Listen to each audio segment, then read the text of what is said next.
ನಿನ್ನೆ ಮೋದಿ ಅವ್ರ ಜೊತೆ ನಿಮ್ಮ ಆತ್ಮೀಯತೆ ತುಂಬಾ ಚೆನ್ನಾಗಿತ್ತು. ಸೋಷಿಯಲ್ ಮೀಡಿಯಾದಲ್ಲಿ ಆ ವಿಡಿಯೋಗಳು ಫೋಟೋಸ್ಗಳು ಹರಿದಾಡ್ತಿವೆ ಸರ್. ಅಲ್ಲಪ್ಪ, ನಾನು I am A Bengaluru district minister, deputy chief minister, metro minister. ನಾನು ಯಾಕೆ ನಾನು ಬೇರೆ ತರ ಇದು ಮಾಡಲಿ? ನಂದು ಏನು ಪ್ರೆಸೆಂಟೇಷನ್ ಮಾಡಬೇಕು, ಈಗ ನಾನು ವೆಲ್ಕಮ್ ಮಾಡ್ಬೇಕಾಯ್ತಪ್ಪ. ನಾನು ವೆಲ್ಕಮ್ ಮಾಡೋದ್ ಬದಲು ಒಂದೇ ಪ್ರೋಗ್ರಾಮ್ ಅಂದ್ಬಿಟ್ಟು ಸೋಮಣ್ಣವ್ರು ಕೊಟ್ಟರು, ಆಯ್ತು ನಮ್ಮ ರಾಜ್ಯದವ್ರು ಇರ್ಲಿ ಅಂತ. ಬಟ್ ನಾನು ಹೇಳ್ಬೇಕಲ್ಲ, ನಮ್ಮ ರಾಜ್ಯದ ಏನು ಹೇಳ್ಬೇಕಲ್ಲ, ಅದಕ್ಕೆ ನಾನು ಅವ್ರಿಗೆ ಮೆಮೊರಂಡಮ್ ಅಲ್ಲಿ ಕೊಟ್ಟು ನಾನು ರಿಕ್ವೆಸ್ಟ್ ಮಾಡಿಕೊಂಡು ಹೇಳಿದ್ದೀನಿ. ಏನು ನನಗೇನು, ನಾನು 85ರಲ್ಲಿ ಎಲೆಕ್ಷನ್ ನಿಂತವನಪ್ಪ, ನಾನು 89ರಲ್ಲಿ MLA ಆದವ್. ನನಗೂ ಸೀನಿಯಾರಿಟಿ, ನಾನು ಅಷ್ಟು ದೊಡ್ಡ ಪೊಸಿಷನ್ ಹೋಗಿಲ್ದೇ ಇರ್ಬೋದು ಅಷ್ಟೇ. I am my own seniority in public life in the entire country.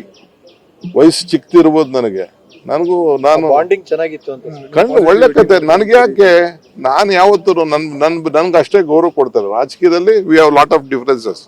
ನಾನೇನು BJP ಓಡಾಡ್ತಾ ಇಲ್ಲ, ನಾನು ತಲೆ ಕೆಡ್ಸ್ಕೊಳಕ್ ಹೋಗ್ಬೇಡಿ, ನನಗೇನು ಅವಶ್ಯಕತೆನೂ ಇಲ್ಲ. But what is there, it is Bangalore. I am the minister of Bangalore. ನಾನು ಅವ್ರ ಹತ್ರ ಮಾತಾಡಿದೆ, ನಾನು ಅದನ್ನ ಡಬಲ್ ಡೆಕ್ಕರ್ ಬಗ್ಗೆ ಅವ್ರಿಗೆ ಎಕ್ಸ್ಪ್ಲೈನ್ ಮಾಡಿದೆ. ಆ ಫೋಟೋ ನೋಡಿದ್ರಲ್ಲ, ಡಬಲ್ ಡೆಕ್ಕರ್ ಬಗ್ಗೆ, ಇದಕ್ಕೆ ದುಡ್ಡು ಕೊಡಬೇಕು, 40 ಕಿಲೋಮೀಟರ್ ಮಾಡ್ತಾ ಇದ್ದೀನಿ, ಈ ತರ ಇದೆ ಅಂತ ಅಂದ್ಬಿಟ್ಟು ಮಾಡಿದೆ. ಆಮೇಲೆ CSR ಬಗ್ಗೆ ಮಾತಾಡಿದೆ. ಈಗ ಇನ್ಫೋಸಿಸ್ ಅವರು ಈಗ ಒಂದೊಂದು ಸ್ಟೇಷನ್ ಒಬ್ಬೊಬ್ರು ಹೆಸರು ಇಡ್ಬೇಕಾದ್ರೆ ದುಡ್ಡು ವಸೂಲು ಮಾಡ್ತಾ ಇದೀವಿ. 60 ಕೋಟಿ, 50 ಕೋಟಿ, 100 ಕೋಟಿ ಇನ್ಫೋಸಿಸ್ ಅವ್ರು ದುಡ್ಡು ಕೊಟ್ಟಿದ್ದಾರೆ. ಬೇರೆ ಬೇರೆ ಡೆಲ್ಟಾ ಅವ್ರು ಕೊಟ್ಟಿದ್ದಾರೆ, ನಮ್ಮ ಬಾಗ್ಮನೆಯವ್ರು ಕೊಡ್ತೀನಿ ಅಂತ ಒಪ್ಕೊಂಡಿದ್ದಾರೆ, ಬೇರೆ ಬೇರೆಯವರೆಲ್ಲ ಒಪ್ಕೊಂಡಿದ್ದಾರೆ.